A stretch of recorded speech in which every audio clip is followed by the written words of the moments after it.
Number block ചെയ്തു. താൻ 5 വർഷമായി സ്നേഹിച്ച പെൺകുട്ടി തന്നെ ഉപേക്ഷിച്ചുവെന്ന സത്യം അയാളുടെ അഹങ്കാരത്തിന് താങ്ങാനായില്ല.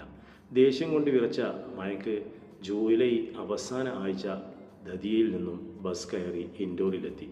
നേരെ താപേശ്വരി ബാഗിൽ പലക്കിൻ്റെ ഫ്ലാറ്റിലേക്ക് പൊടുന്നനെ അയാളെ മുന്നിൽ കണ്ട പലക്ക് ആദ്യമൊന്ന് ഭയന്നെങ്കിലും ഇതൊരിക്കൽ കൂടിയേ ഉള്ളൂ, നമുക്ക് അവസാനമായി ഒന്ന് സംസാരിക്കാം എന്ന അയാളുടെ അപേക്ഷ അവൾ നിരസിച്ചില്ല. ഇരുവരും പുറത്തുപോയി സമയം ചിലവഴിച്ച് തിരികെ ഫ്ലാറ്റിലെത്തി. എന്നാൽ വാതിലടഞ്ഞതും മയങ്ക് വീണ്ടും വിവാഹത്തിൻ്റെ കാര്യം എടുത്തു. പലക്ക് തൻ്റെ തീരുമാനത്തിൽ ഉറച്ചു നിന്നു. അത് വലിയൊരു വാക്കുതർക്കത്തിലേക്ക് നീങ്ങി. കോപം കൊണ്ട് സമനില തെറ്റിയ മയങ്ക് പെട്ടെന്ന് പലക്കിൻ്റെ നേരെ പാഞ്ഞെടുത്തു. സർവശക്തിയുമെടുത്ത് അവൻ ആ പാവം പെൺകുട്ടിയുടെ കഴുത്ത് ഞെരിച്ചു. രക്ഷപ്പെടാൻ അവൾ പരമാവധി കുതറിമാറാൻ ശ്രമിച്ചെങ്കിലും അവളുടെ കൈകൾ വായുവിൽ പിടഞ്ഞു. ഒടുവിൽ അവളുടെ ശ്വാസം എന്നേക്കുമായി നിലച്ചു.